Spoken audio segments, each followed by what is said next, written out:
주중 챔스 이후 바로 리그 낙경기를 치러야 하는 첼시인데요. 추가로 루카쿠와 베르너두 주전 공격수들이 부상으로 빠지는 경기이기 때문에 불안한 부분이 많은 첼시입니다.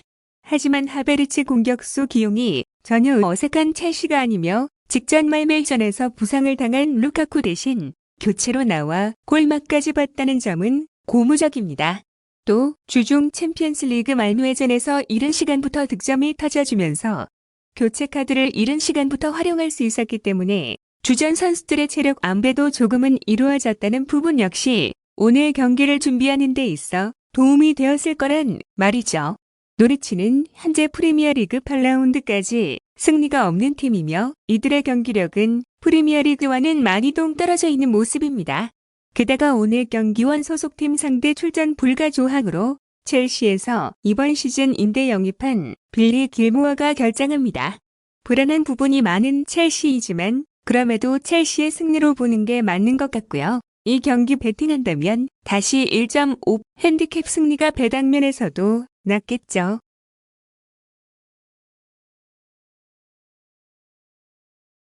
점점 완성도가 높아지는 비에이라의 크리스탈 팰리스인데요.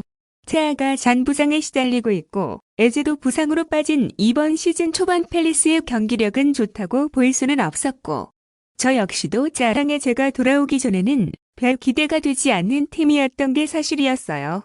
하지만 지난번 토트넘전을 시작으로 레스터전, 브라이튼전에서도 놀라운 모습을 보여주었고 특히 직전 아스날전에서는 전술 싸움에서 아르테타보다 앞선 모습을 보여주면서 기대치가 많이 올라가 있는 상황입니다.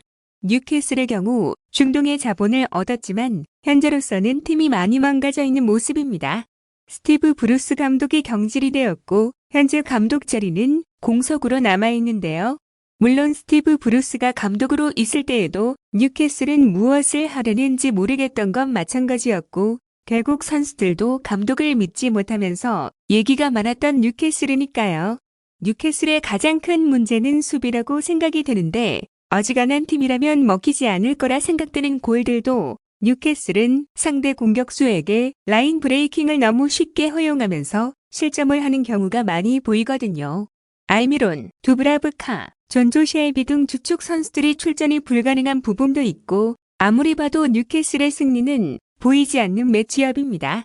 이번 경기 자하가 복귀할 가능성도 있다고 하고 비에이라의 팰리스의 경기력이 확실히 올라오고 있는 모습이니 이번에는 승리를 노려볼 수 있지 않을까 싶어요.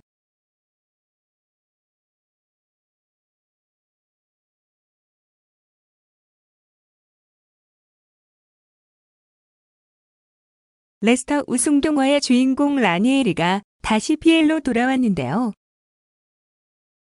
레스터 우승 시즌 이후 낭트, 풀럼, AS 로마, 삼프도리아 그리고 현재 왓포드의 감독을 맡게 된 라니에리는 사실 레스터를 우승시킨 임팩트 하나만으로 현재까지의 감독직을 이어가고 있지 않나 하는 생각이 듭니다.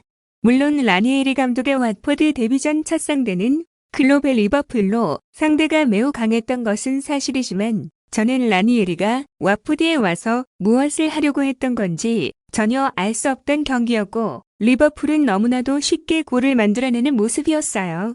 에버튼은 직전 웨스트햄에게 패배하긴 했지만 경기력 자체만 봤을 때는 나쁘지 않았고요. 루카디뉴가 있는 왼쪽에서 많은 기회를 만들었고 완벽한 기회도 잡았지만 이워리의 헛발질이 너무 크지 않았나 싶어요. 아스날은 어떻게 이 선수를 3천만 유로에 판 건지 대단하네요.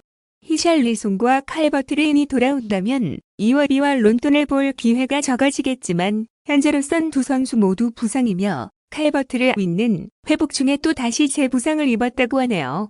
두쿠레가 직전 경기 이후 중조골 골절로 부상자 명단에 이름을 올렸고 안드레 고메즈 등 부상자가 많은 에버튼이기는 하지만 라니에리에 대한 기대감이 너무 없는 상황이라 와포드에는 손이 안 가는 게 사실.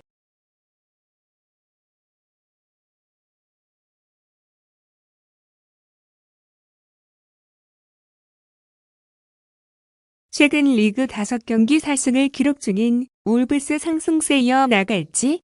울브스의 최근 위닝 멘탈리티가 대단합니다. 특히 직전 빌라전에선 80분까지 2대0으로 지고 있었지만 3골을 몰아넣으며 펠레스코어로 역전에 성공했어요. 아다마 트라오레는 꾸준히 잘했었고 장기 부상에서 복귀한 라울 히메네즈의 폼도 많이 올라온 상태입니다. 그리고 조금은 기복이 있는 모습이지만 황희찬이 가세한 울브스의 공격 루트는 더욱 다양해졌거든요.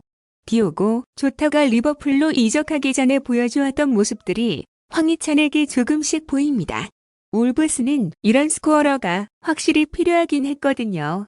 이제 리즈 얘기를 좀 해보자면 이번 시즌은 현재까지 실망스러운 모습입니다. 리즈가 프리미어리그 승격 이후 투자가 없었던 것이 아니지만 투자 대비 경기력이 좋아진다는 느낌을 전혀 받지 못하고 있는데 아무래도 벤포드가 잔부상을 계속 달고 있고 컨디션 또한 좋지 않으며 비엘사의 전술엔 아일렌이나 알리오스키 같은 엄청난 활동량을 보여줄 수 있는 선수들이 굉장히 중요한데 아일렌은 부상이고 알리오스키는 중동팀으로 이적했거든요. 결국 지금 현재 리즈 스쿼드를 보면 조금은 붕 떠있는 모습인데 최근 기세와 경기력으로 놓고 봤을 때 이번 경기는 울버햄튼이 더 우세하지 않나 라는 생각이 듭니다.